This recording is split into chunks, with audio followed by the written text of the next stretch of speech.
어싱 매트라고 하는 거, 어싱이 예전에는 그냥 일부 자연 치유하는 분들이 한데 요새는 이제 전 국민의 건강법이 돼버렸어요.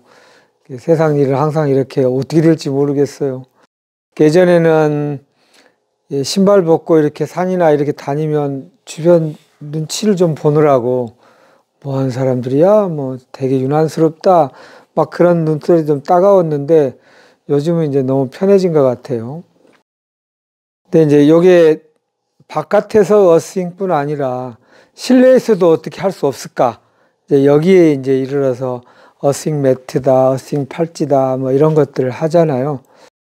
근데 이제 그게 또 몇 가지 다양한 얘기들이 있기는 해요. 세부적인 내용은 다 또 의견이 다르니까 그걸 여기서 토론하기는 어려운 것 같고, 우선 어싱의 의미에 대해서 조금 종합적으로 한번 얘기를 해볼게요.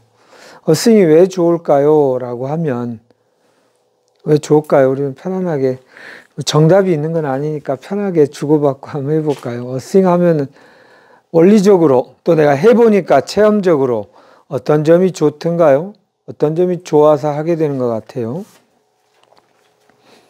몸에서 전자파를 빼준다고 하더라고요. 예. 밤에 이제 잘 때도 우리가 이렇게 일자로 누워 있으면 이제 심장에서 혈액이 발끝까지 가기 힘든데 이제 전자파를 빼주고 하면 이제 혈액이 발끝까지 가면서 뭐 이제 밤에 이제 소변도 자주 보게 되는 걸 참을 수 있게 되고, 이제 사용해 보니까 그런 게 있더라고요. 예. 그래서 맨발로 걷는 것도 우리 몸에 있는 이제 쌓였던 전자파를 땅속으로 보내는 그런 기능이잖아요. 예. 그래서 그걸 맨발로 매일 걷긴 너무 힘드니까 이제 잘 때라도 그렇게 하면 좋을 것 같아서 저희는 사용하고 있거든요. 예, 좋습니다. 여기에 상당히 중요한 원리 중에 하나죠. 뭐 예를 들어서 맨 피부가 돼서 피부 호흡을 하는 점도 있을 것이고, 또 이렇게 발을 디디면서 지압 효과도 있을 것이고, 또 바닥이 편편하지 않다 보니까 조금씩 이렇게 돌멩이도 있고 작은 자갈도 있다 보니 그걸 이렇게 하면서 몸의 균형을 잡는 치유 효과도 있습니다. 사실 균형이라는 거 우리 생명체의 건강에 제일 중요한 것이기도 해요. 우리 뇌세포 중에 제일 많은 퍼센트를 차지하는 게 균형 잡는 세포예요. 그러니까 우리의 건강을 한마디로 얘기하면 균형입니다. 우리 몸에 암을 유발하는 유전자 반, 암을 억제하는 유전자 반으로 이루어져 있어요.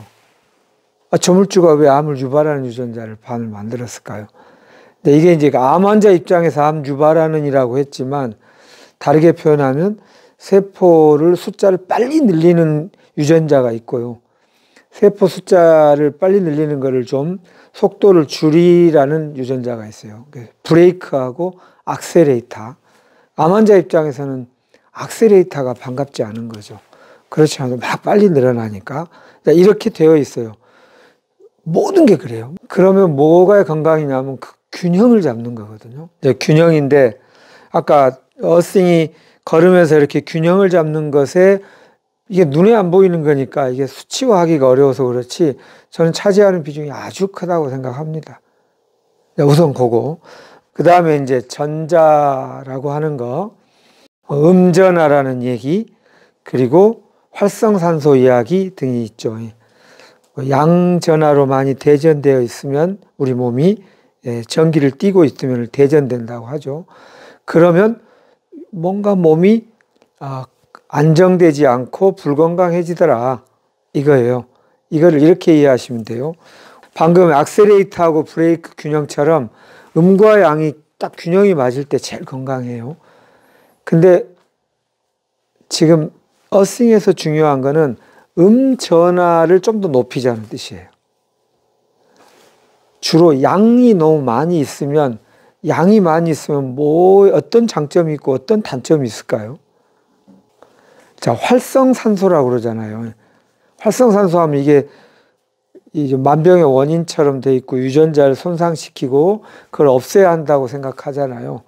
그런데 일정 부분 활성산소의 긍정적 역할도 있어요. 혹시 들어보셨어요?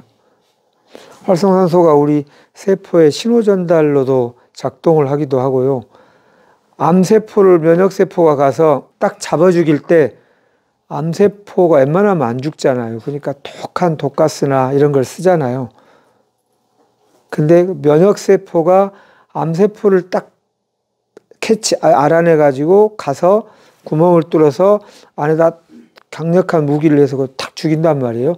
그 강력한 무기가 활성산소예요.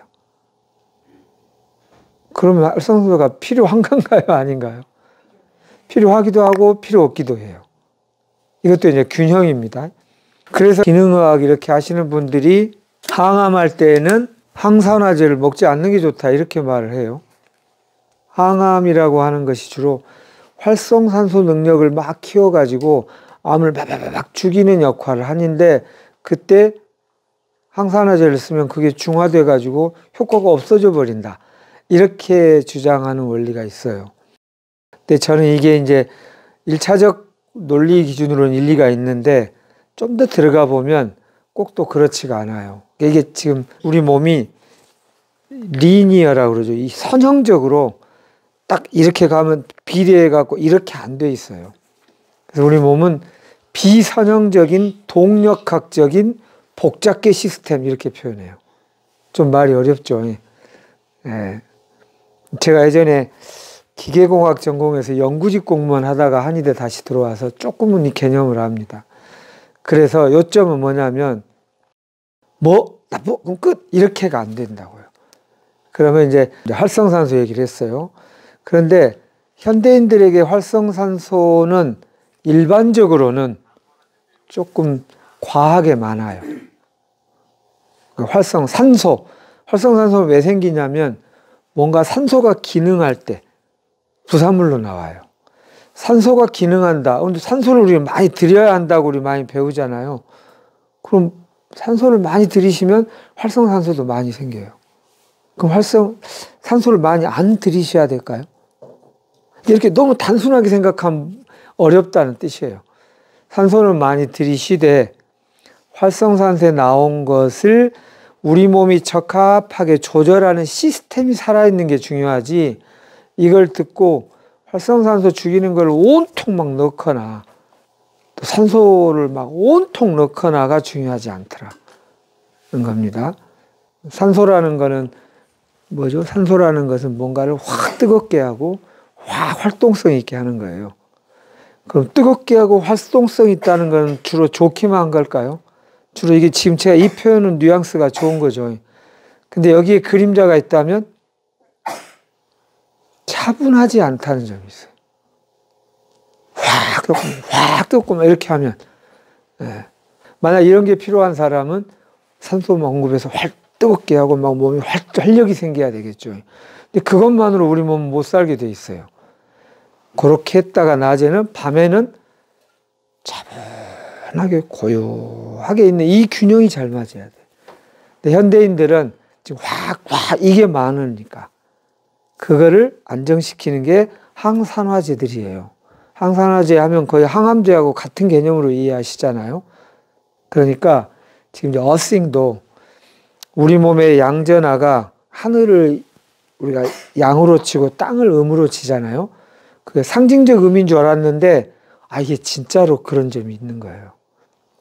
우리 몸이 지나치게 양이 되어 있으면 땅에 발을 디디면 땅으로 이렇게 어싱이라고 어스가 땅이란 뜻이잖아요. 쭉 빠져나가는 작동을 하더라. 그래서 지나치게 양 기운이 많은 게 아래로 내려가서 얘가 좀 차분하고 안정된다는 뜻입니다. 자, 이게 이제 어싱인데 제가 어싱을 하는 분들에게서 장점이 대다수인데 좀 과한 경우를 볼 때가 있어요. 뭐냐면 막 눈에 핏발이 서려서 어싱 해야 된다고 어싱 왜 이거 안 해줘 어싱 막 이런 지금 이 태도가 벌써 매우 양적이에요. 좀 이해되시나요? 항산화제 이렇게 먹으면 항산화제 의미하고 거꾸로 가는 거라고요. 어떻게 해야 될까요? 천천히 차분하게 먹어야 그 의도가 안과 밖이 조응하는 거라고. 이 점을 이해했으면 좋겠습니다. 바깥에서 아무리 항산화제를 드려도 그것을 먹는 태도가 만들어낸 내적 환경에서 그래서 한 30 정도 항산화제를 먹었는데 지금 내가 막 서두르면서 막 욕심을 부리면서 하면 70 정도의 산화를 만들어내면서 먹는 거라고요. 요점을 좀 종합적으로 이해하시면 좋겠습니다.